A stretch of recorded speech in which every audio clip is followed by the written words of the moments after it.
안녕하세요. 반갑습니다. 사회복지학개론의 손용공 교수입니다. 자, 이번 2025년도 6월 21일 바로 지방직 시험 보시느라고 고생 많이 하셨습니다.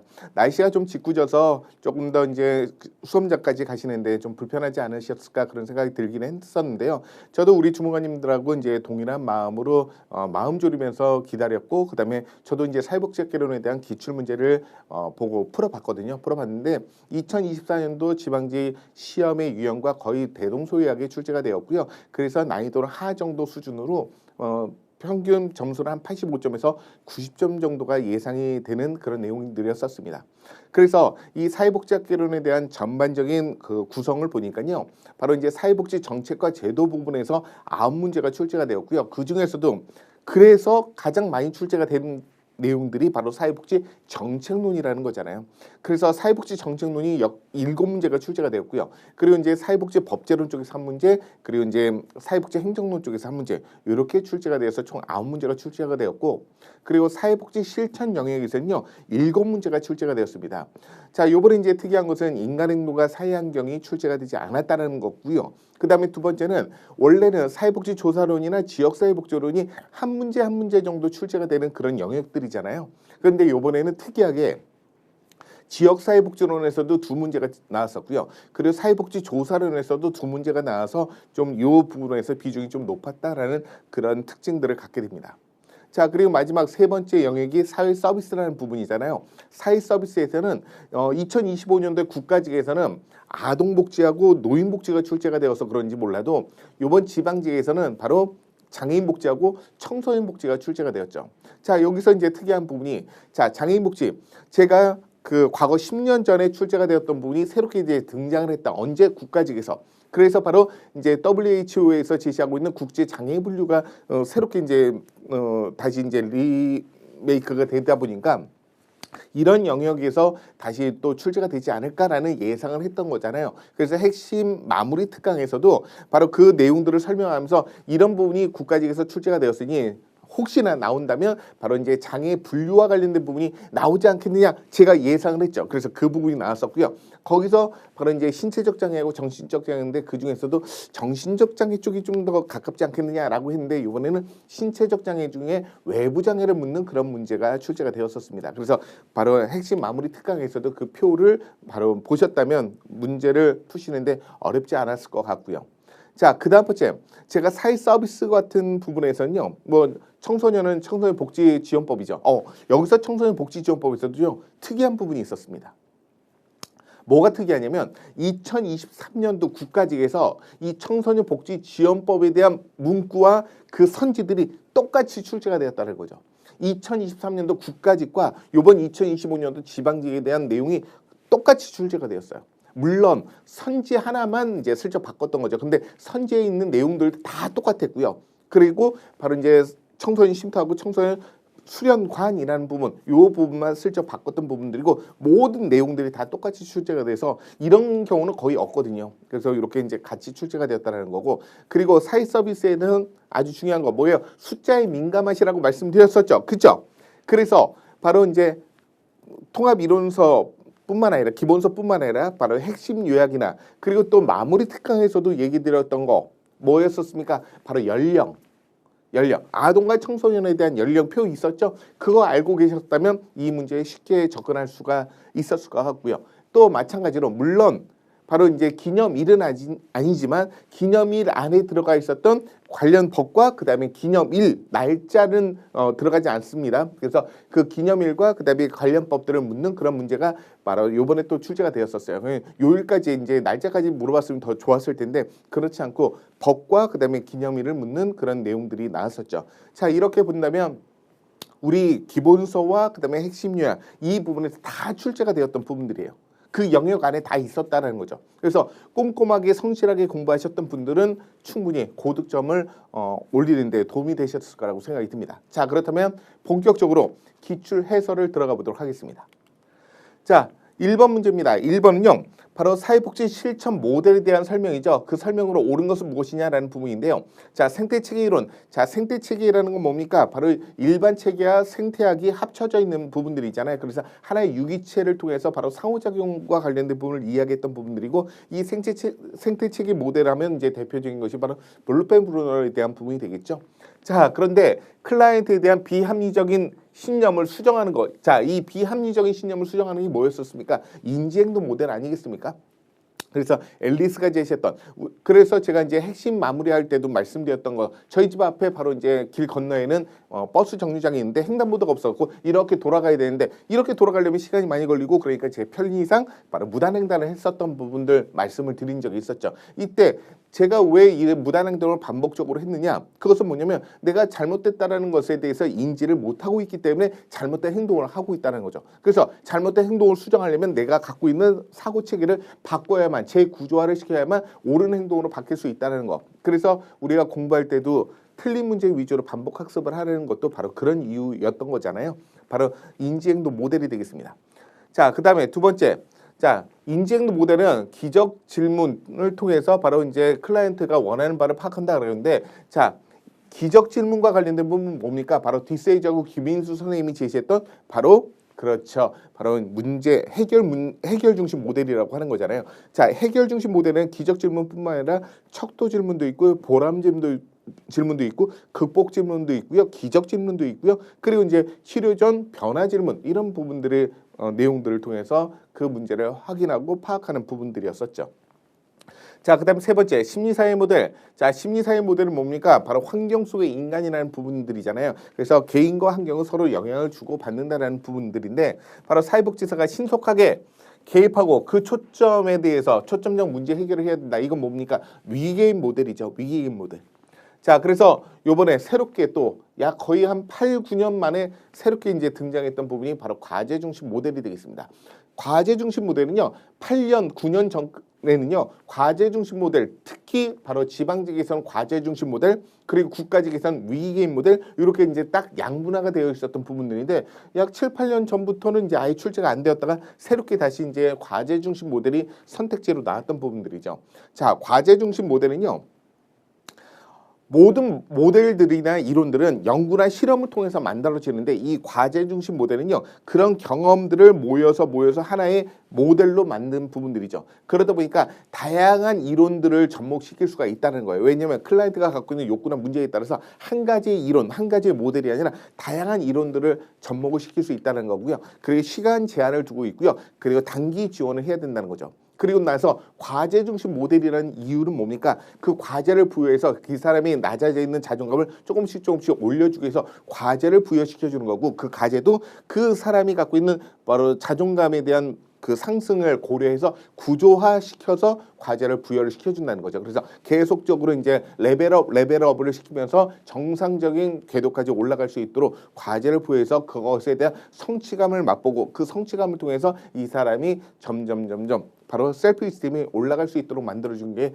과제 중심 모델이었었어요. 그래서 시간 제한을 두고 있고 단기 개입이면서 클라이언트의 어떤 자기 결정권을 중요하게 생각하는 부분이죠. 그래서 과제 중심 모델에서는요, 치료적 동맹관계를 맺어야 된다, 이렇게 얘기합니다. 즉 사회복지사하고 클라이언트는요, 서로 간의 치료적 동맹관계, 그 중에서도 바로 클라이언트에 대한 자기 결정권을 존중해 준다는 것이 바로 과제 중심 모델의 특징이 되겠습니다.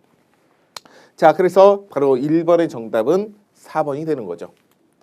자, 과제 중심 모델은 말씀드렸던 것은요, 그 외에도 바로 이제 클라이언트가 인식하는 문제에 초점을 두고 있는 거고요, 과제를 중심으로 하고 있고요, 경험적 치료를 하고 있습니다. 또한 사회복지사하고 클라이언트 간에는 협조적 관계, 치료적 동맹관계를 맺는다, 이런 얘기를 하죠. 그러면서 바로 통합적 접근이다. 클라이언트가 갖고 있는 욕구나 문제에 따라서 다양한 이론들이나 다양한 모델들을 접목시킬 수 있다는 그런 얘기가 되겠습니다. 자, 오답해설에서도 말씀드렸던 것처럼 생태체계 이론은요, 개인을 둘러싸고 있는 다양한 환경들과의 상호작용과 관련된 모델이고요. 인지행동 모델이 바로 이제 비합리적인 신념을 수정하는 부분이죠. 그래서 재구조화를 시키겠다. 자, 그리고 말씀드렸던 것처럼 인지행동 모델은 부정적이고 비합리적인 사고 패턴들을 바로 이제 수정하기 위해서는요, 바로 그 사람이 갖고 있는 인식 체계를 재구조화시키는 데 초점을 맞추고 있는 부분이고요. 기적 질문과 관련된 부분들은 바로 해결 중심 모델이죠. 그래서 그 외에도 예외 질문, 척도 질문, 그리고 이제 보람 질문, 극복 질문, 관계성 질문 같은 것들이 있습니다. 자, 그리고 세 번째 심리사회 모델은요, 환경 속의 인간 또는 상황 속의 인간이라는 부분에 관점을 두고 있고요. 그래서 개인의 어떤 심리적인 요인이나 사회적 환경에 대해서 상호작용을 좀 더 통합적으로 접근하겠다는 것이 바로 심리사회 모델이었었죠. 자, 그런데 사회복지사가 신속하게 개입하거나 또는 초점적 문제 해결하는 것은 말씀드린 바대로 위기 개입 모델이 되겠습니다. 자, 두 번째 문제는 바로 프로그램 평가와 관련된 부분이고요. 이 프로그램 평가는 사회복지 정책론 또는 사회복지 행정론에서도 출제가 되는 부분이죠. 모두 다 효율성 평가에 대한 부분이 되겠는데요. 자, 비용 편익 분석이나 비용 효과 분석 여러 번 제가 언급드렸던 부분들인데 이 부분이 다시 또 출제가 되었던 거죠. 자, 그래서 비용 편익 분석, 비용 효과 분석 할 때 제가 어떤 거 얘기했었냐면 비용 편익 분석은 비용이나 편익이 모두 다 화폐 가치로 환산 가능할 때 사용하는 방법이다라고 말씀을 드렸었잖아요. 그래서 내가 1,000원 투자해서 나 2,000원 벌었다, 나 1,000원 투자해서 500원 손해봤어라고 얘기하는 거, 투입과 결과에 대한 부분이 다 모두 화폐 가치로 환산되는 바로 경제적 측면을 갖고 있는 게 비용 편익 분석이고, 비용 효과 분석은 뭡니까? 자, 들어가는 비용 투입은 화폐이지만 그 결과는 어떤 효과나 성과와 관련된 부분을 이야기하는 부분이죠. 즉 변화된 지위와 관련된 부분이 되겠습니다. 그래서 그 부분을 알고 있는지를 묻는 그런 문제가 되겠죠. 그래서 바로 프로그램 평가에 대한 설명 중에 옳은 것은 무엇이냐라는 부분이고, 바로 비용 편익 분석은 바로 프로그램에 대한 성과를, 자, 투입뿐만 아니라 성과를 모두 다 화폐 가치로 환산하는 부분들이잖아요. 자, 그래서 1번이 정답이 되겠습니다. 자, 2번에 성과평가를 다른 말로는 효과평가라고도 합니다. 자신이 처음에 계획했던 것이 그 결과가 일치하는지를 보려고 하는 부분이 바로 이제 효과성이라는 표현이잖아요. 그래서 효과라는 것을 바로 성과라고도 얘기할 수가 있는데요. 자, 그런데 여기서 보면 프로그램을 계획대로 시행되고 있는지를 모니터링하는 거. 자, 시행되고 있는지를 모니터링하고 있는 것은 바로 우리가 중간마다 평가하는 거, 과정마다 평가하는 거, 형성평가, 과정평가, 일명 중간평가라고 얘기할 수가 있겠죠. 자, 그리고 세 번째 형성평가, 바로 중간평가 또는 그 과정평가라고 하는데, 프로그램에 대해서 종료된 후에 평가하는 거 뭡니까? 바로 총괄평가, 다른 말로는 결과평가라고도 하죠. 그리고 네 번째 과정평가는 성과를 달성하기까지 그 비용이 얼마나 들은지를 평가하는 거, 이건 뭡니까? 효율성 평가에 해당되는 부분이 되겠죠. 그래서 바로 정답은 1번이 되겠습니다.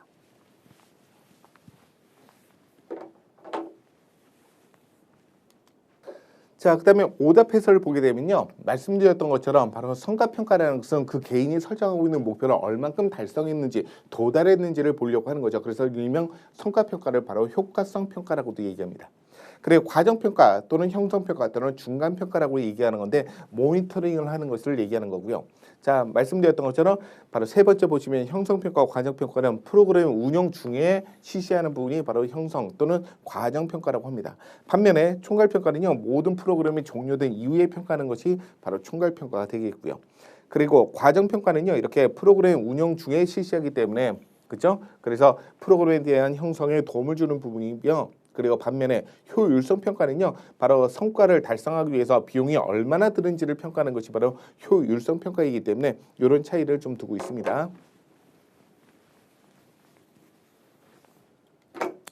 자, 그 다음에 세 번째, 현물급여를 비교해 봤을 때 현금급여에 대한 장점으로 옳지 않은 것은 무엇이냐. 바로 사회복지 정책 분석 틀 중에서 할당체계, 급여체계, 재원체계, 전달체계에 대한 부분이고, 바로 이 급여체계는 바로 2025년도 국가직에서도 또 출제가 되었던 부분들이란 말이죠. 그래서 거의 같은 영역에서 출제가 되고 있다. 그래서 제가 그런 말씀 드렸잖아요. 국가직에서 출제되었던 문제 중에 4-5문제가 거의 유사한 영역에서 출제가 된다라고 말씀드렸던 그런 부분들 기억하셨다면 바로 이런 내용들도 꼼꼼하게 공부하셨을 것 같습니다. 그리고 이제 바로 그 사회복지에 대한 연구, 미국, 그리고 이제 독일에 대한 역사를 묻는 문제도 또 유사한 형태들로 또 출제가 되기도 했었죠. 자, 그래서 이제 보면 현물급여에 비해서 현금급여에 대한 장점으로 옳지 않은 것은 무엇이냐.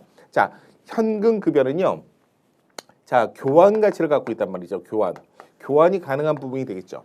자, 교환이 가능하기 때문에 하루에 한 끼도 못 드시는 독거노인분들에게 한 끼라도 제대로 드시라고 현금을 드렸더니 그거 갖고 담배 사 피우시고 막걸리 사 드시면서 건강이 다 악화될 수 있는 문제가 생길 수 있겠죠. 왜? 바꿀 수가 있기 때문에 그렇습니다.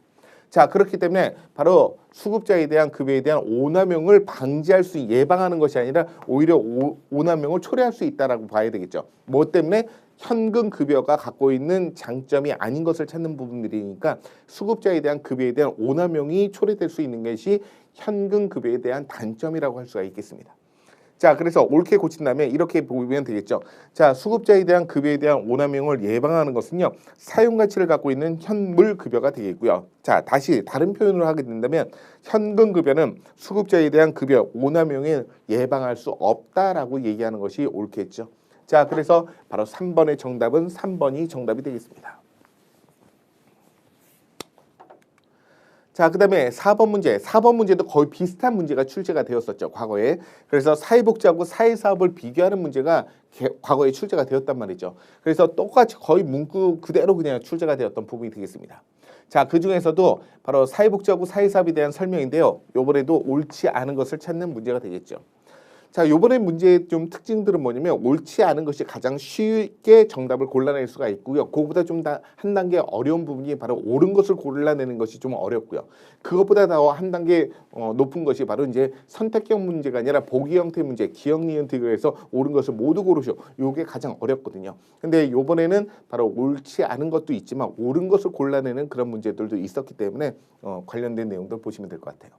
자, 그 중에서도 옳지 않은 것은요, 바로 세 번째, 바로 사회복지는 상당히 이념적이고 상당히 이상적인 측면을 갖고 있죠. 이것도 우리 기본서에도 나와 있고 바로 핵심 요약에서도 나왔던 부분이 되겠습니다. 그리고 사회사업은 실천적 측면을 갖고 있다라는 부분들 말씀드린 바 있죠. 그래서 사회복지는 실천적인 것이 아니라 이상적이고 이념적인 부분이고요. 사회사업은 실천적이다. 이렇게 해야 옳겠습니다.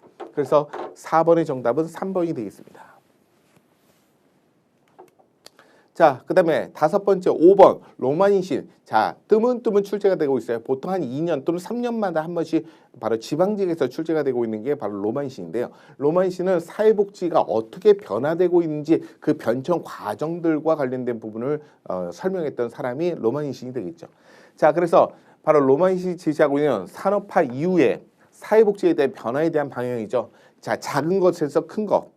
이렇게 바뀌었던 것이 바로 그 로마인시 제시했던 사회복지에 대한 변화거든요. 그래서 민간의 영역에서 바로 그 공공의 영역으로, 그래 개인에서 바로 사회로, 그리고 이제 특수한 부분에서 보편적으로, 그래서 최저에서 최적으로 이렇게 바뀌어야 된다는 것을 사회복지 변화 과정들을 설명했던 부분들인데요.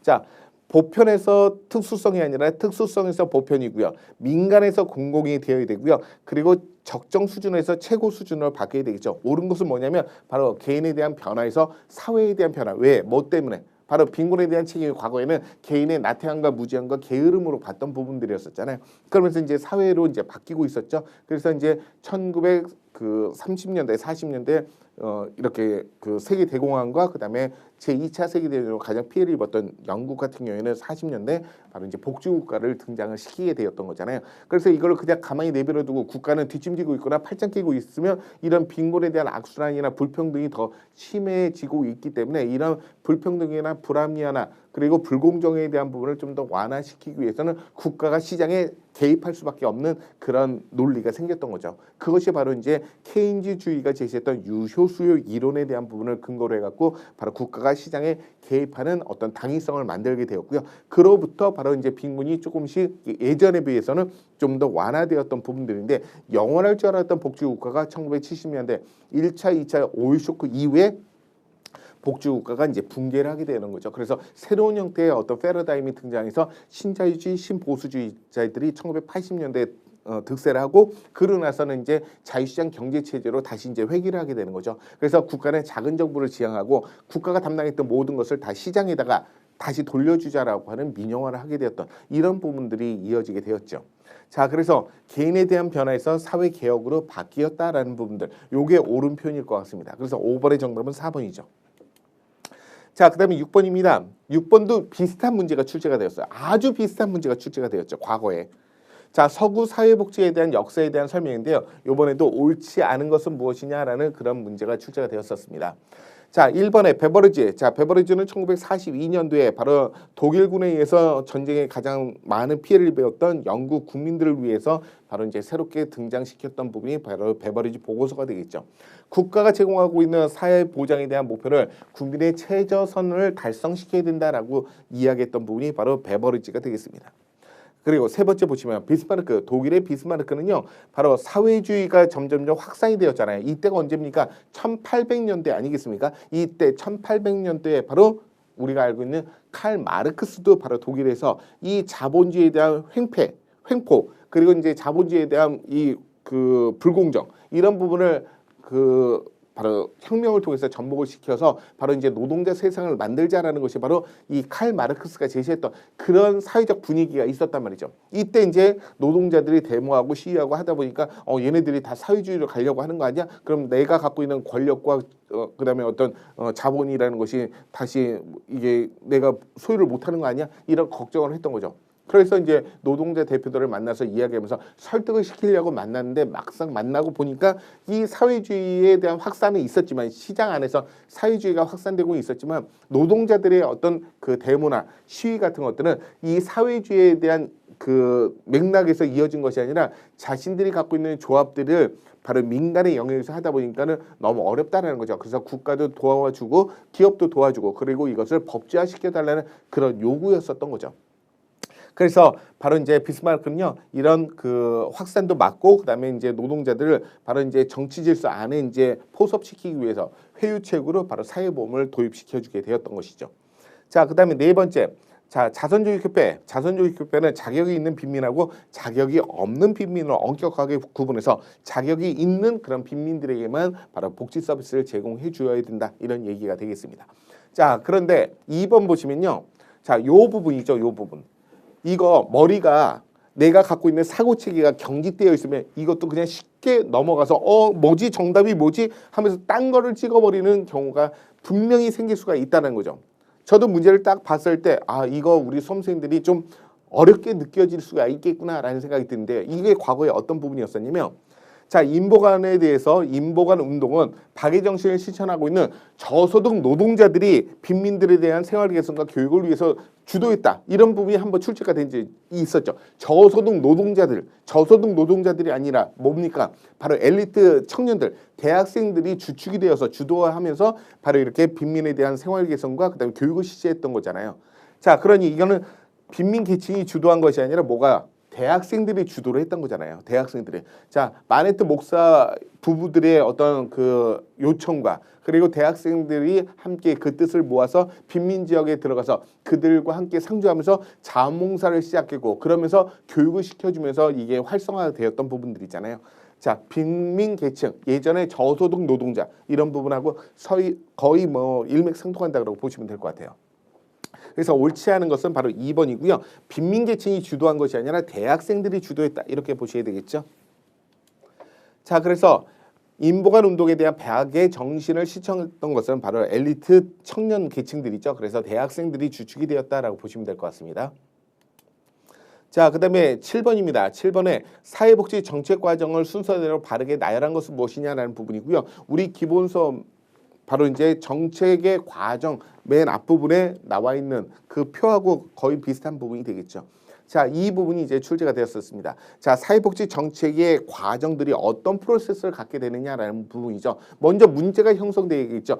개인의 문제가 아니라 사회적 문제가 되고 사회적 문제가 아니라 사회 문제가 되어야 되겠죠. 그래서 사회 문제에 대한 전제 조건을 과거에 출제가 되었던 부분이기도 하고요. 자, 사회 문제가 되었을 때 문제 형성이 되는 거고요. 그 문제 형성으로 바로 이제 정책이 만들어지는 것이 아니라 정책군들, 즉 정치인들의 관심 영역에 들어가야 되겠죠. 그 관심 영역에 들어가는 것을 뭐라고 한다? 바로 어젠다 형성 또는 의제 형성이라고 얘기하는 거죠. 어젠다가 바로 의제거든요. 그리고 나서 바로 대안을 형성하고 그리고 나서 이제 정책을 결정하고 그리고 나서 정책을 집행하고 그리고 바로 평가라는 부분들인데요. 자, 이 의제 형성이라는 걸 몰랐다 하더라도 평가를 맨 마지막에 하고 그다음에 집행에 따라서 평가를 하게 되고 그 집행은 바로 정책 결정에 의해서 이루어지는 부분들이잖아요. 그래서 이렇게 보면 프로세스가 바로 4번이라는 것을 확실하게 알 수가 있었던 부분들이에요. 어렵지 않았던 거예요. 이거는 공부 안 해도 알 수 있는 그런 문제가 되겠죠. 자, 그래서 사회복지 정책 과정들을 보게 되면 먼저 문제를 형성하고 그다음에 어젠다를 형성하는 거죠. 그리고 나서 이제 대안을 형성하고 그리고 나서 정책을 결정하고 집행하고 그리고 평가를 하는 그런 순이 되는 거죠. 시험에서는 많이 출제가 되었던 것은 바로 집행에 대한 결정에 대한 부분이 되겠죠. 정책 결정에 대한 부분이 출제가 많이 되었던 부분이 되겠습니다. 자, 이 집행 결정에 대한 부분, 정책 결정이라는 부분은 뭐가 있었습니까? 합리 모형, 그리고 만족 모형, 그리고 점증 모형, 최종 모형, 그리고 쓰레기통 모형, 호남 모형, 이렇게 해서 총 6가지 정책 결정 모형을 제시했던 거 기억나시죠? 자, 그런 부분보다는 오히려 이번에는 정책에 대한 결정 순서를 묻는 문제가 나왔었습니다. 자, 8번입니다. 8번은요. 다음 설명에 해당되는 공공부조에 대한 원칙은 무엇이냐라는 부분이고요. 이 원칙과 관련된 부분이 우리 이제 기본서 바로 사회복지 정책론에서 바로 공공부조 제도에 대한 부분 영역에 출제가 수록되어 있던 부분이 되겠죠. 그때는 뭐라고 되어 있냐면 우리 교재에서는 공공부조에 대한 기본 원리라는 표현을 쓰기도 했었습니다. 자, 과거에는요. 기본 원리라는 표현으로 시험에서 출제가 되었기 때문에 원리라는 표현을 썼고요. 그리고 또 이번에는 원칙이라는 용어를 썼던 부분이 되겠죠. 자, 그래서 박스 안에 있는 내용들을 보면 이 내용들은 무엇에 관련된 부분이냐. 자, 키워드를 한번 보게 되면 자, 부족한 부분을 지원해 주는 거. 이 부족한 부분 여러 번 제가 설명드렸었죠. 강의할 때도 부족한 부분을 지원해 주는 거 뭐하고 연결되는 거냐? 바로 부족한 부분 보충성. 보충성은 과거에 영국에서 뭐하고 또 연결되는 거냐? 스패밀랜드법에서의 어떤 보충급여 그 부족분을 지원해 준 거 임금 보조제 이런 부분하고 연결되는 부분이라고 말씀드렸잖아요. 열등 처리 원칙이라고도 했고요. 자, 그래서 부족한 부분을 지원해 준 거 이게 바로 보충성의 원칙이라고 되어 있죠. 보충성의 원리 또는 원칙이라고도 할 수가 있겠습니다. 자, 그래서 공공부조에 대한 급여를 받고자 하는 사람은요. 그 전제 조건으로 가능한 모든 자원들을 동원해서 생활을 유지하기 위해서 최대한 노력을 해야 되고요. 그럼에도 불구하고 바로 이제 생활이 어려운 부분에 한해서는 제도를 통해서 바로 부족한 부분을 지원해 주는 거 바로 이게 보충성의 원칙이 되겠죠. 자, 그래서 바로 정답은 1번이 되겠습니다. 자, 2번에 국가 책임의 원칙 또는 최저 생활에 대한 원칙 또 타급여 우선의 원칙이라는 부분 우리가 다 배웠던 부분들이고요. 국가 책임이라는 것은 생활에 대해서 빈곤한 모든 국민들에 대해서 공공부조를 통해서 바로 생존권을 실현하기 위해서 국가가 책임져 주겠다는 그런 원리가 되겠죠. 자, 그리고 최저 생활에 대한 원칙이라는 것은 공공부조 제도를 통해서 바로 보장을 해야만 생활에 대한 내용을 말하는 부분이고요. 그래서 여기서 말하는 보호에 대한 부분들은 최저한의 생활을 보장해 주겠다는 거죠. 최적이 아니라 최저한의 생활을 보장해 주겠다. 그것이 바로 인간다운 생활에 대한 보장에 헌법에서 규정하고 있는 어떤 법의 원리를 그대로 이제 적용시키기 위해서 최저 생활에 대한 원칙을 제시했던 부분이 되겠고요. 그 다음에 네 번째는 이제 타급의 우선의 원칙이라는 거죠. 다른 법에서 받고 있으면 이 법에서는 받지 못하게 한다. 왜? 중복을 방지하기 위한 부분이죠. 그럼에도 불구하고 이 법에서 제시했는데 그럼에도 불구하고 부족한 부분이 있다면 그 부족한 부분에 한해서는 지원해 줄 수가 있겠다. 뭐 이런 부분을 제가 이제 긴급복지 지원하고 국민기초생활보장법하고 비교하는 내용들 한번 설명드린 바 있었습니다. 자, 이렇게 기초생활보장제도에 대해서 최후의 안전망이 되는 부분이고요. 바로 이제 신청자가 이미 다른 제도에서 예를 들어서 뭐 사회보험으로 이제 본다면 그래서 그 제도에서 지원을 받고 있다면 그 제도를 먼저 활용해야 된다는 것이 바로 타급여 우선의 원칙이라는 거죠. 이 원칙 자체가 바로 이제 중복 지원을 방지하기 위한 부분이고요. 공공에 대한 자원에 대한 효율성을 사용하기 위한 하나의 안전장치로서의 사용이 바로 타급여 우선의 원칙이죠. 자, 그래서 예를 들자면 바로 고용보험법상의 실업급여를 받고 있는 상황이라면 먼저 고용보험을 통해서 실업급여를 받고 부족한 부분이 있다면 그 부분에 한해서만 기초생활 보장제도를 통해서 급여를 받을 수 있도록 해주는 보충성의 어떤 방식을 사용하고 있다. 이게 바로 타급여 우선의 원칙입니다.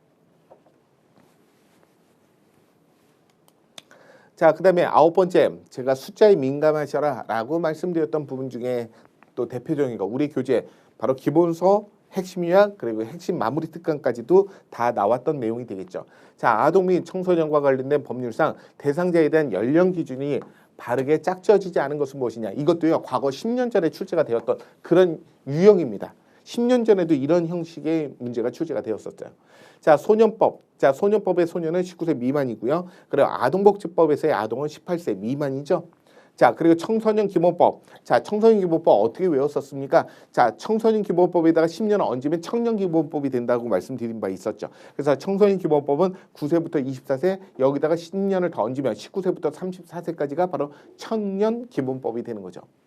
자, 그리고 청소년 보호법. 청소년 보호법은 12세부터 24세 이건 해당되지 않고요. 바로 청소년 보호법은 만 19세 미만입니다. 자, 청소년 보호법에 관련된 근거는 뭡니까? 바로 이제 유흥업소 출입이나 그리고 또 이제 음주, 그다음에 흡연, 그래서 담배를 구입하는 거 이런 거 할 때 이제 신분증 제시하는 거 있잖아요. 그때 사용하는 부분들이거든요. 그래서 바로 이제 만 19세 미만이라는 거. 그래서 우리가 대학생들 새내기 때 이제 뭐 이렇게 이제 그 뭐 파티 열고 그다음에 뭐 동아리 어떤 이런 신입생 환영회 파티 이런 거 할 때 이제 술집 같은 데 가잖아요. 그때 이제 갈 때 어떤 분들이 이제 그 종업원들이 신분증 제시하고 뭐 이런 것들 기억 혹시 나십니까? 24세 안 되죠. 왜 신분증을 제시합니까? 그 대학생들 중에 좀 7살 때 일찍 그 학교에 입학한 친구들은 바로 이제 만 19세 미만인 경우들이 많기 때문에 그래서 그런 학생들은 이제 술을 음주를 못 하게끔 이렇게 제한을 두고 있는 게 청소년 보호법이거든요. 자, 그래서 이 부분을 알고 있는지를 묻는 그런 문제가 되겠습니다. 그래서 자, 이것은 이제 유출해야 되는 거죠. 청소년 보호법이라는 것을 제가 말씀드렸었어요. 바로 유해 환경에서 바로 청소년을 보호하겠다는 거. 그래서 술 사거나 담배 사거나 할 때 이제 신분증 제시하는 거 이런 것들 그러면 24세는 해당되지 않겠죠. 그죠? 예. 그래서 이런 식으로 우리가 이제 문제의 정답을 유추해 나가면서 정답을 골라내는 거. 이런 센스도 좀 필요한 부분이 되겠죠. 몰랐다면. 자, 그다음에 10번입니다. 10번은 자, 지역사회복지론 하면 이제 대표적으로 가장 많이 나오는 것이 바로 로스만이죠. 로스만 하면 이제 대표적인 지역사회복지 실천 모델, 지역사회 개발 모델, 사회계획 모델, 사회행동 모델이라는 걸 여러 번 말씀드린 바 있었고요. 그래서 우리 동형 모의고사에서도 또 나왔던 부분이기도 합니다. 자, 로스만이 제시하고 있는 내용 중에서도 바로 지역사회 개발 모델에 대한 부분입니다. 지역사회 개발 모델은 뭐예요? 지역사회 문제에 대해서 관심이 없는 지역 주민들에게 바로 목록을 만들어서 지역이 갖고 있는 문제에 대한 목록을 만들어서 지역 주민들한테 알려주고 그래서 그런 지역 주민들이 함께 자발적으로 참여할 수 있도록 만들어서 그 만들어진 어떤 분위기 안에서 바로 이제 그 지역사회 주민들 사이에서 토착 지도자를 바로 주민들의 손에 의해서 발굴하고 그래서 이 토착 지도자를 중심으로 해서 서로 똘똘 뭉치게끔 만드는 것까지 그러고 나서 바로 지역사회 주민들에 대한 역량을 강화시켜주기 위해서 교육을 시켜준다면 바로 이 사람들에게 물고기를 낚아서 물고기 주는 것보다 물고기 낚는 방법을 가르쳐줌으로써 바로 특정한 또 다른 사회 문제가 발생한다면 지역사회 주민들이 서로 똘똘 뭉쳐서 그 문제를 해결한다는 거죠. 이런 바로 물고기를 낚아서 물고기 낚는 방법을 가르쳐주지 못한다면 바로 물고기가 떨어지게 되면 항상 또 물고기 달라고 사회복지사를 찾아오는 이런 벌금거름이 생길 수 있으니 아예 그런 것을 원천적으로 차단해서 주민들 스스로가 역량이 강화돼서 주민들 스스로 문제를 파악하고 문제를 해결할 수 있는 힘을 키워주는 것이 바로 지역사회 개발 모델이란 말이죠. 그래서 지역사회 개발 모델은 과정 중심의 형태를 띠고 있다. 이렇게 보시면 될 것 같습니다. 자, 그런데 기억 보시면요. 옹호자. 자, 옹호자 하면 바로 로스만이 제시했던 지역사회 복지 실천 모델 중에 바로 사회 행동 모델에 해당되는 부분이 되겠죠. 해당되지 않겠고요. 그리고 니은에 바로 지역사회에 대해서 자발성과 그다음에 지도력을 강화시켜준다. 이게 맞겠죠? 이제 자발적으로 참여해야 되고요. 그리고 이제 토착 지도자를 발굴해서 그 사람이 바로 중심이 되어서 이제 지역사회 주민들이 똘똘 뭉치게끔 만들어줘야 되는 분위기를 만들어야 되기 때문에 그리고 나서 과정보다 바로 과업 성취에 대한 중심을 목표로 한다. 자, 지역사회 개발 모델은요. 과정 중심의 모델이고요. 바로 과업 성취에 대한 형태들은 뭐에 해당되는 겁니까? 바로 이거는 사회 계획 모델에 해당되는 거잖아요. 자, 그래서 기억은 사회 행동 모델. 그리고 디귿은 사회 계획 모델이네요. 자, 그리고 리을에 바로 지역 주민들의 자조와 광범위한 참여를 장려한다. 이게 맞겠죠? 그래서 니은과 리을이 맞는 바로 3번이 정답이 되는 겁니다. 그래서 기억은 사회 행동 모델, 그리고 디귿은 사회 계획 모델이 되겠습니다. 그래서 외부 전문가가 들어와서 바로 기술적인 과정이 필요한 부분이 바로 사회 계획 모델이 되겠죠. 자, 말씀드렸던 것처럼 바로 지역사회 개발 모델은 지역 주민들의 참여를 바탕으로 하고 있고요. 지역사회 문제를 지역 주민들 스스로가 해결할 수 있도록 긍정적인 환경을 만들어주는 것이 되겠습니다. 그래서 주민들의 역량을 강화시켜주는 역량 강화 기술이 강조되고 있는 부분이 바로 지역사회 개발 모델이 되겠습니다. 자, 반면에 자, 옹호자 바로 사회행동 모델이고요. 과정보다 바로 과업 성취를 중심으로 하고 있는 것은 바로 사회 계획 모델이 되겠죠. 자, 11번입니다. 11번은 생태도에 대한 부분이고요. 바로 사회복지 실천론, 바로 과정론 관련된 부분에서 사정도구인 거고요. 자, 요번에도 어김없이 기대에 부응했죠. 왜냐하면 시험에서는요. 보통 사정도구가 나온 다음에 가계도 아니면 생태도예요. 가계도 하면 생태도 이 둘 중에 하나만 출제가 되고 있어서 여전히 요번에도 생태도를 묻는 부분이었었고요. 생태도 하면 딱 떠오르는 건 뭡니까? 제가 그 가계도를 그려놓고 그 가계도 그 가족 체계와 그 가족을 둘러싸고 있는 환경 체계들 간의 바로 체계 간의 에너지 흐름이라는 건 뭐죠? 서로 간의 외부 체계, 외부 환경과 어느 정도의 소통하고 있는지 상호작용하고 있는지를 바라보려고 하는 것이 바로 이 생태도가 아니겠습니까? 그래서 보통 이렇게 가계도를 그리고 이 가계도를 중심으로 해서 외부 환경과 어떻게 소통하고 있는지, 자, 어떻게 소통하고 있는지, 특정 A에 대해서는 서로 간에 아주 끈끈한 소통을 하고 있고요. 그 다음 B에 대한 부분에서 일방의 소통을 하고 있고요. 그 다음 C에 대한 부분은 서로 간에 갈등 관계를 갖고 있고, 그래 D에 대한 부분은 서로 간에 지금 소홀한 관계를 갖고 있다. 뭐 이런 부분들로 바로 외부 환경과 어느 정도 소통하고 있는지, 상호작용하고 있는지, 또는 에너지 흐름이 어떻게 되고 있는지를 보려고 하는 것이 바로 생태도 아니겠습니까? 자, 그래서 생태도에 대한 설명으로 옳은 것만을 모두 고른 것은 무엇이냐? 우선 여러 세대, 자, 여러 세대라고 하는 것은 바로 2, 3세대, 자, 2, 3세대죠. 또는 3세대. 자, 2, 3세대 또는 3세대 이상의 가족의 역사를 확인하기 위한 거 뭐죠? 가계도 아니겠습니까? 이게 가계도죠. 자, 그래서 여러 세대에 걸쳐서 가족 관계에 대한 양상을 분석할 때 활용하는 것은 가계도가 되겠고요.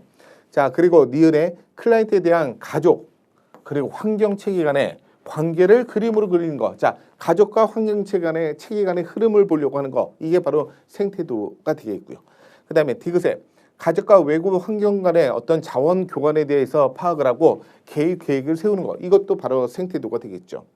자, 그런데 리을 보시면요. 생애 그 사건이 클라이언트의 어떤 현재 문제에 미칠 수 있는 영향력을 파악할 수 있는 거. 자, 생애 사건. 중요한 시기의 어떤 특정 사건들에 대해서 클라이언트의 현재 문제에 미치는 영향력을 파악하는 거. 이건 뭐였죠? 생활력 도표가 되겠죠. 그래서 이거는 해당되지 않겠습니다. 자, 정답은 11번엔 니은과 디귿 3번이 정답이 되겠고요. 기억은 가계도 그리고 리을은 생활력 도표라고 얘기할 수가 있겠습니다.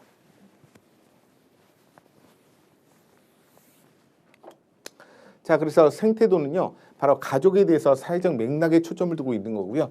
가족과 좀 더 큰 체계, 바로 사회 체계와 상호작용하고 있는지를 파악하려고 하는 거죠.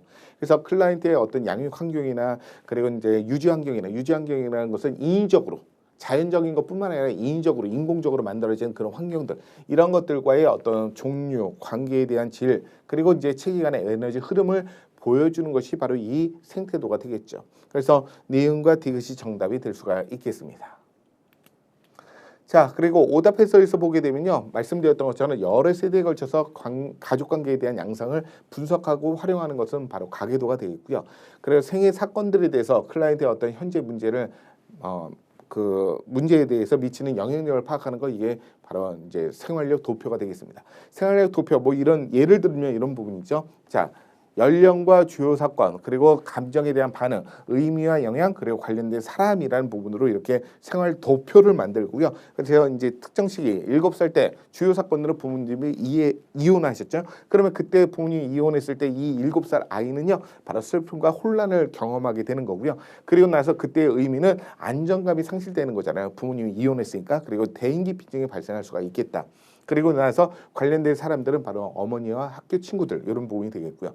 그러고 나서 그 아이가 이제 성장을 해서 이제 15세가 되는데 또 하나의 중요한 사건이 발생을 합니다. 학교를 중퇴를 하는 거예요. 학교 중퇴는 바로 그 아이의 어떤 좌절과 분노를 느끼게 되는 부분이고요. 그래서 자존감이 저하되거나 또 진로에 대해서 혼란을 느끼게 되는 상황들이 되겠죠. 이때 이제 관련된 사람들은 바로 교사와 친구들이 될 수가 있겠죠. 자, 이렇게 바로 이제 생활력 도표를 작성할 수가 있겠습니다. 그래서 주요 사건들을 시기별로 나눠서 바로 이제 설명하는 것이 바로 생활력 도표가 되겠다. 자, 12번. 제가 이제 아까 서두에 오리엔테이션 때 잠깐 말씀드렸던 것처럼 국가직에서 출제가 되었던 영역의 유사한 영역에서 출제가 되거나 또는 유사한 영역 자체에서 출제가 되기도 한다라고 말씀드렸죠. 그 중에 또 대표적인 것이 이번에 이제 12번 문제가 되겠죠. 자, 이 장애인복지법에서의 장애 유형과 관련된 부분은요. 과거 10년 이상 되었을 때 출제가 되었던 부분이죠. 2011년도 바로 2014년도 이때쯤 출제가 되었던 부분이 장애인 복지에 대한 장애 유형이거든요.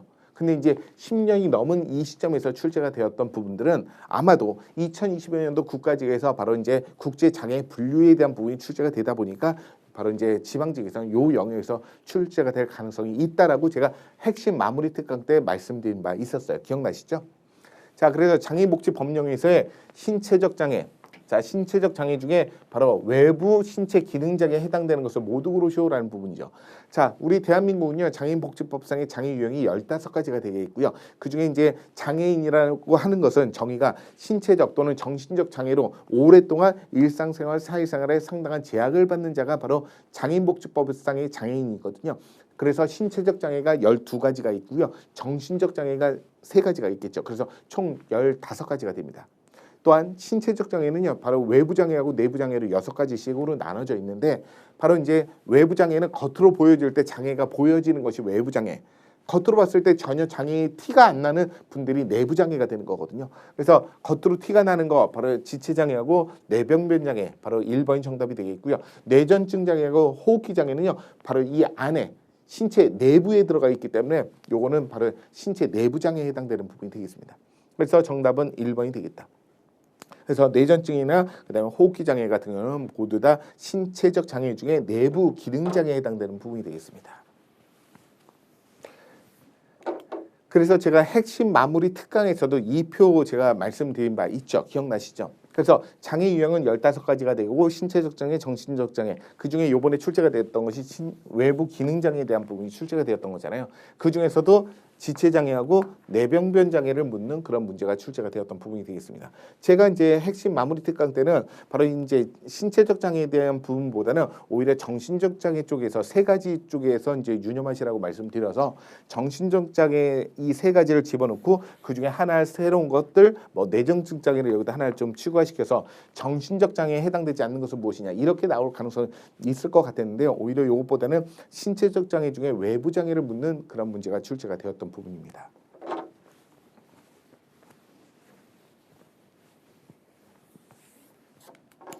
자, 그 다음에 13번은요. 바로 측정에 대한 신뢰도를 묻는 그런 문제가 되겠죠. 그래서 그 신뢰도에 대한 설명 중에 옳지 않은 것을 골라내는 그런 문제가 되겠습니다. 우선 신뢰도는 바로 일관성이라고 말씀드렸죠. 그럼 타당도는요?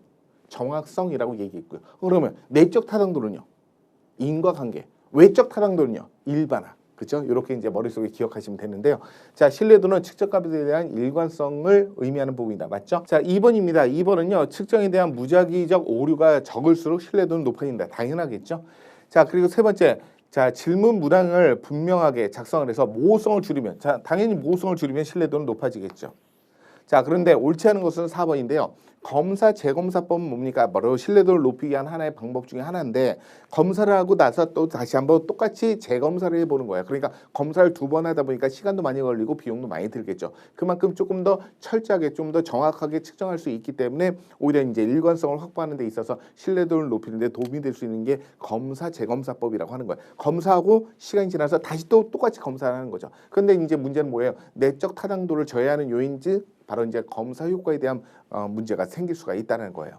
자, 그런데 크롬바 알파하고는 전혀 관계가 없습니다. 크롬바 알파는 뭡니까? 바로 내적 일관성 측정법이라고 하는 거잖아요. 설문지 안에서 유사한 문항들을 중간중간에 집어넣어서 이 사람이 집중해서 답변을 하고 있는지를 보기 위해서 유사한 문항들을 중간중간마다 넣어서 그거에 대한 일관성을 보려고 하는 것이 바로 크롬바 알파 또는 내적 일관성 측정법이라고 하는 부분이죠. 그래서 검사 재검사법하고는 완전히 다른 부분이 되겠습니다.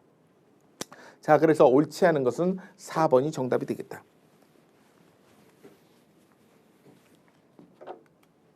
자, 그 다음에 14번입니다. 자, 14번 문제가 바로 신개념의 문제입니다. 자, 스위스라는 사람이 바로 이제 국가 스위스 아니고요. 이름 자체가 스위스예요. 자, 스위스라는 사람이 바로 이제 TQM 바로 토탈 퀄리티 매니지먼트라고 얘기하는 부분으로 총체적인 품질 관리를 했죠. 자, 품질 관리를 하려면 총체적이어야 된다는 거예요. 품질 관리를 하려면 총체적이어야 된다. 무슨 총체? 바로 모든 지역, 모든 리더뿐만 아니라 모든 직원들이 다 합심해서 바로 이제 품질 관리에서 노력을 해야만 그 품질이 개선될 수 있다는 것이 바로 총체적인 품질 관리죠. 그 품질에 대한 최종 결정은 누가 한다? 고객이 결정하는 부분이고요. 이 그 품질에 대해서 이제 시간이 지나면 변질되거나 변색되거나 형이 될 수가 있으니까 아예 초기 단계에서부터 고품질의 서비스를 만들어서 수립을 해야만 이 고품질에 대한 부분이 시간이 지나면서 변질이 되더라도 그 변질에 대한 부분이 좀 적어질 수 있다는 거죠. 저품질로 만들어버리면 조금만 시간이 지나도 바로 변색되거나 변질될 수 있으니까 그래서 고품질을 만드는 고품질을 계획하는 이유는 그 변질에 대한 변색에 대해서 사전적으로 예방하기 위한 부분이 되겠죠.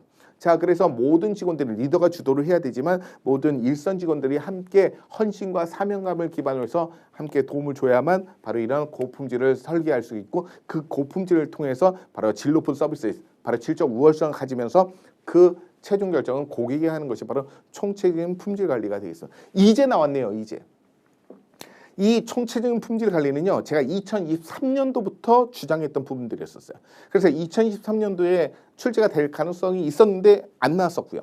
그리고 2024년도에도 출제가 될 수 있었는데 안 나왔었어요. 근데 이제 바로 3년 만에 빛을 보게 되었던 것이 바로 총체적인 품질 관리가 되겠습니다. 왜 그런지 제가 이렇게 얘기를 드리는 것은 사회복지사 1급 국가시험에서 출제가 되었던 문제가 보통 한 2, 3년 또는 3, 4년마다 이제 이렇게 사회복지학개론에서 출제가 되는 거거든요. 그래서 이제 그때 그 2년 정도 되었던 그 타이밍이 2023년도가 되어서 지금 5년 만에 이제 출제가 되었다고 보시면 되겠죠. 4년 만인가요? 2년, 3년, 4년. 그죠? 요번 2025년도가 바로 사회복지사 1급 국가시험에서 출제가 되었던 것 중에 4년 만에 출제가 되었던 부분이 총체적인 품질 관리가 되겠습니다. 자, 이런 것들이 이제 출제가 된다고요. 그래서 제가 그런 말씀 드렸잖아요. 사회복지사 1급 시험 문제에서 출제가 되었던 것, 2번 이상 출제가 되었던 것들이 꼭 사회복지학개론 쪽에서 한 3, 4년마다 이렇게 지나면 이제 출제가 된다고 말씀드렸죠. 그래서 빠르면 2년, 늦으면 4년, 그 4년을 꼭 지켰던 것이 바로 총체적인 품질 관리가 되겠습니다. 그래서 자, 서비스에 대한 질은 궁극적으로 누가 한다? 바로 고객이 결정한다라고 말씀드렸었죠. 그리고 서비스에 대한 변이성이 클수록 고품질에 대한 서비스를 산출할 수 있다. 자, 고품질의 서비스를 산출하려면 그 서비스에 대한 변이를 사전에 예방하기 위한 것이 필요하죠. 사전에 예방을 해서 이 변질과 변색을 예방해서 고품질의 서비스를 산출하는 것이 되는 거죠. 그래서 클수록이라는 부분이 잘못된 부분이고요. 그리고 디귿에 고품질의 서비스는 개인의 노력보다는 조직에 대한 팀의 활동에 따라서 그 결과로 나눠지게 된다는 거죠. 그래서 디귿만 정답이 되어서 바로 2번이 정답이 되겠습니다.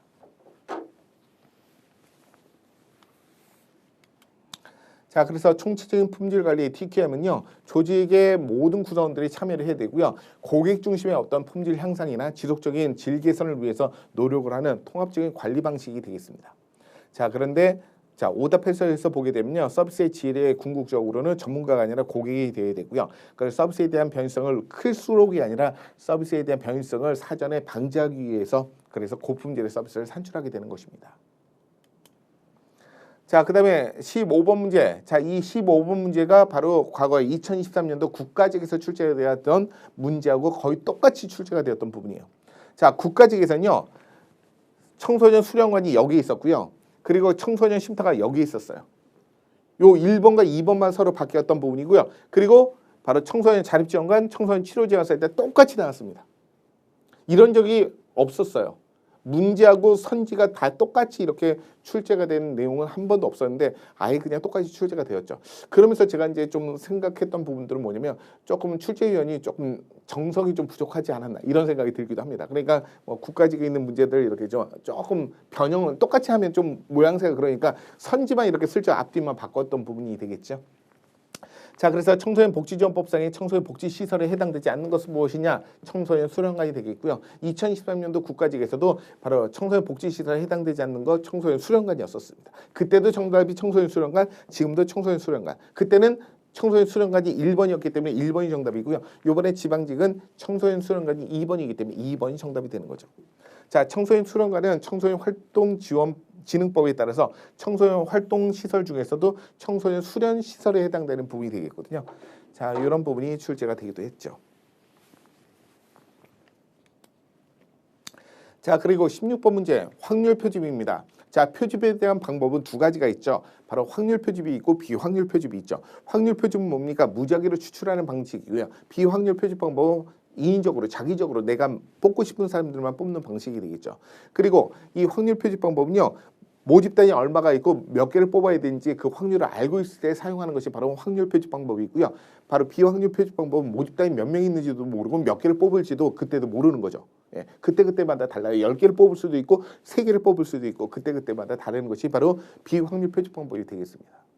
또한 확률 표집 방법은요. 그렇기 때문에 오차로 확인할 수가 있죠. 왜? 모집단이 얼마 있고 그리고 뽑는 사람 몇 개를 뽑는지를 알고 있기 때문에 확률을 알고 있기 때문에 오차도 확인할 수 있는데 비확률 표집 방법은 오차로 확인할 수가 없어요. 왜? 모집단이 10,000명이 있는지 1,000,000명이 있는지 1,000,000명이 있는지 몰라요. 그리고 뽑는 사람도 2명을 뽑을지 100명을 뽑을지 10명을 뽑을지 모른단 말이죠. 그러니까 측정할 수 있는 오차를 확인할 수가 없다는 거죠. 그래서 확률 표집 방법 하면 바로 단층 집체라는 부분들 알고 계실 겁니다. 그리고 비확률 표집 방법은 바로 편파랄 룬이라는 부분이죠. 그래서 요거보다 예전에는 조금 더 디테일한 내용들을 묻는 문제가 나왔는데 상당히 성의 없이 출제가 되었던 부분, 아주 쉬웠던 문제가 바로 이 확률 표집 방법이 되겠죠. 그래서 바로 층화 표집이 바로 확률 표집 방법이 되겠고요. 유의나 누적이나 그다음에 편의 표집은 모두 다 비확률 표집 방법이 되겠습니다.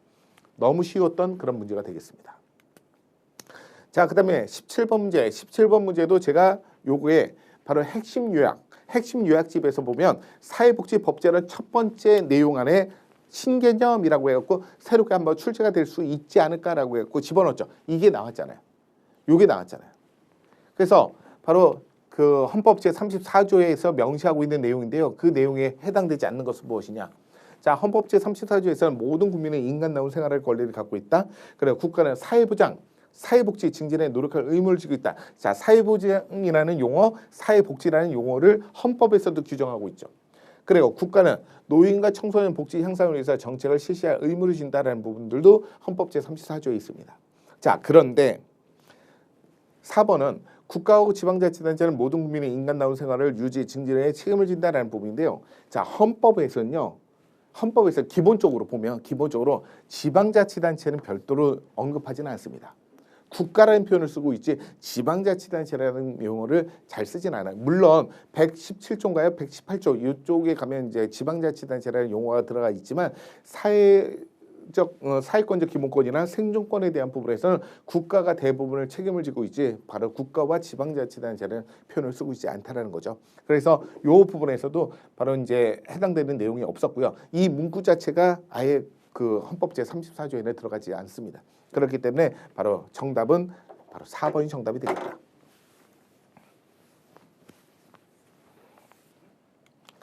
자, 그래서 참고적으로 보면 헌법 제34조에서는 제1항에서는 모든 국민은 인간다운 생활할 권리를 갖고 있다. 제2항에서는 국가는 사회보장, 사회복지 증진에 노력할 의무를 진다.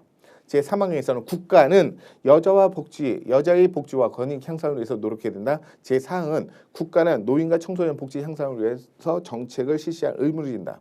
제5항에서는 신체 장애자 및 질병, 노령, 기타 사유로 생활 능력이 없는 국민은 법률이 정한 바에 따라서 국가의 보호를 받는다. 그리고 6항, 국가는 재해를 예방하고요. 그 위험으로부터 국민들을 보호하기 위해서 노력해야 된다는 부분이죠. 국가라는 용어만 들어가 있죠. 지방자치단체는 들어가지도 않고요. 바로 4번의 내용들은 바로 헌법 제34조에 해당되지 않습니다. 어떤 법에도 해당되지 않아요.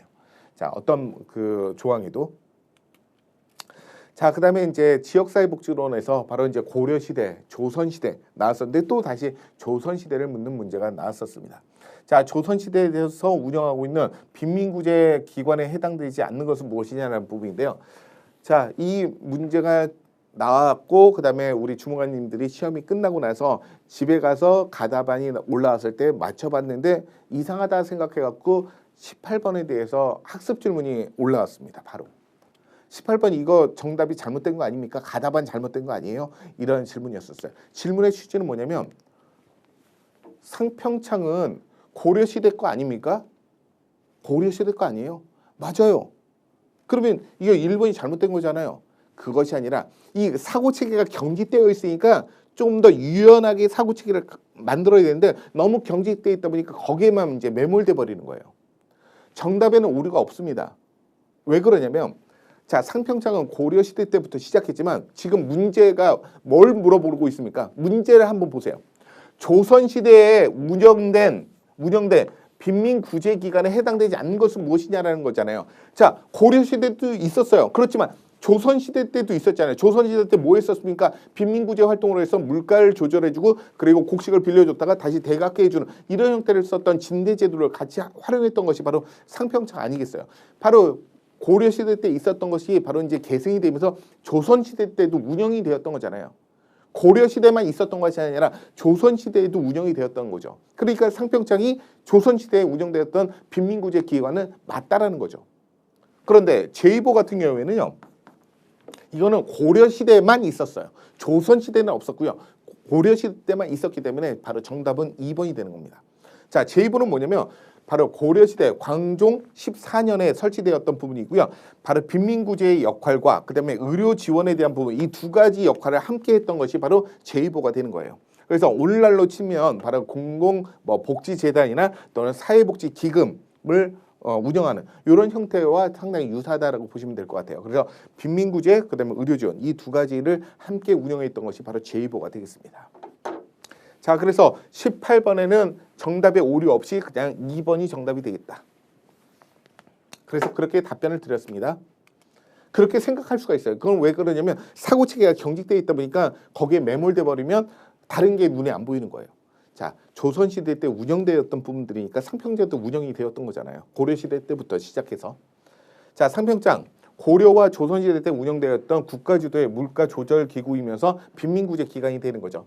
그래서 오늘날로 치면요. 정부의 어떤 비축미 같은 것들을 그다음에 공공에 대한 물가 안정을 기하는 이런 형태의 정책과 상당히 유사한 것이 바로 상평창이 되겠습니다. 그래서 비축미 같은 것들을 보관해 놨다가 바로 이제 가격이 올라가 버리면 이제 시장에 풀어서 가격을 안정화시키는 물가 조절을 하고요.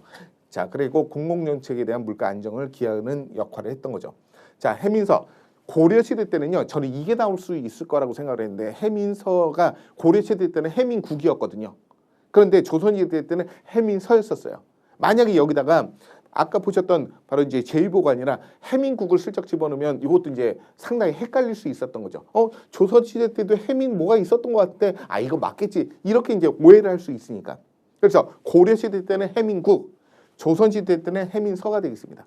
자, 해민서는 뭐냐면 주로 이제 서민들을 대상으로 해서 이제 진료나 약재를 제공해주고 질병을 예방해주는 그런 역할을 했던 것이 되겠고요. 그리고 활인서는 말 그대로 활인, 바로 사람을 다시 살린다는 뜻이 있거든요. 그래서 사람을 살리는 곳 이래서 활인서라고 할 수가 있습니다. 그래서 조선시대 때 설치하고 있는 공공의료 빈민구제기관이 바로 활인서가 되는 거죠. 자, 그래서 18번에는 바로 2번이 정답으로 변함이 없습니다. 자, 19번입니다. 19번은 핑커서금 미난이죠. 바로 통합적 접근 사회복지 실천론에서 그래서 핑커서금 미난에서는 네 가지 체계, 바로 변화매개 체계, 표적 체계, 클라이언트 체계, 행동 체계를 설명했던 그런 부분이 되겠죠.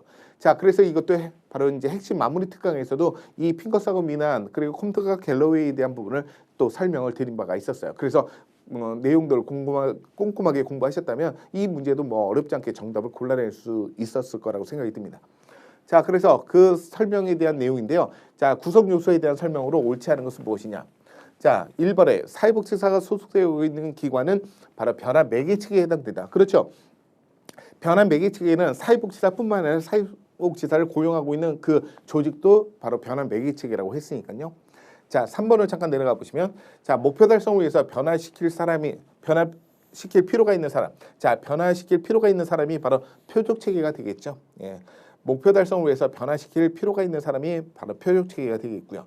그리고 행동체계는 사회복지사에 대한 행동 목적을 달성하기 위해서 공동으로 노력하고 있는 사람과 기관이 바로 행동체계가 되겠습니다. 자, 그런데 옳지 않은 것은 2번인데요. 클라이언트 체계. 클라이언트 체계는 뭡니까? 사회복지사에게 찾아가거나 또는 계약을 하거나 의뢰를 하거나 약속하거나 이런 것들이 바로 클라이언트 체계이고 바로 잠재적인 클라이언트라고 취급하는 것이 바로 클라이언트 체계가 되겠죠. 그런데 잠재적으로 복지 지원에 필요한 모든 지역 주민들, 자 모든 지역 주민들은 뭐가 됩니까? 바로 행동 체계가 되는 거죠. 그래서 이 부분이 잘못됐기 때문에 바로 19번에는 2번이 정답이 되겠습니다. 그래서 핑커스하고 미난에서의 행동체계에 대한 범위가 워낙 넓다 보니까 콤튼과 갤로웨이는 이 행동체계를 좀 더 세분화시켜서 전문가 체계하고 문제인식체계, 또 다른 말로는 의뢰응답 또는 응답의뢰체계라는 것을 두 가지를 더 추가시켰던 것이거든요. 행동체계에 대한 범위가 워낙 넓다 보니까. 자, 그래서 클라이언트 체계는 이렇게 바로 변화 매개 체계와 계약을 맺거나 업무에 동의하거나 또는 서비스를 요구하거나 또 인가를 받은 것이 바로 이제 클라이언트 체계가 되는 거죠. 자, 반면에 행동체계는요, 잠재적으로 복지 지원이 필요한 모든 지역 주민들이 다 행동체계가 되겠습니다. 자, 마지막 20번 문제 있죠. 20번 문제도 우리 기본서 또는 핵심 요약 그리고 핵심 마무리 특강의 그 교환에도 들어가 있던 부분들이에요. 물론 날짜까지는 아니지만 기념일과 관련 법들을 적용시키는 내용에는 충분히 공부하시는데 어렵지 않았던 부분이 되겠습니다. 자, 그래서 사회복지와 관련된 기념일과 그것에 대해서 법률이 바르게 짝지어진 것만을 모두 고르시오. 자, 우선 입양특례법은 입양의 날이죠. 입양의 날이 며칠이냐면, 자, 가정의 달은 몇 달? 무슨 달? 5월 달.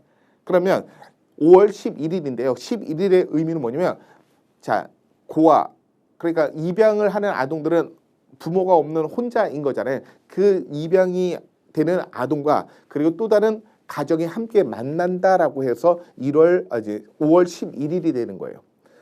아동과 그 아동을 받아들이게 되는 그 가정이 같이 만난다. 그래서 11일. 그래서 5월 11일이 바로 입양의 날이 되는 거고요.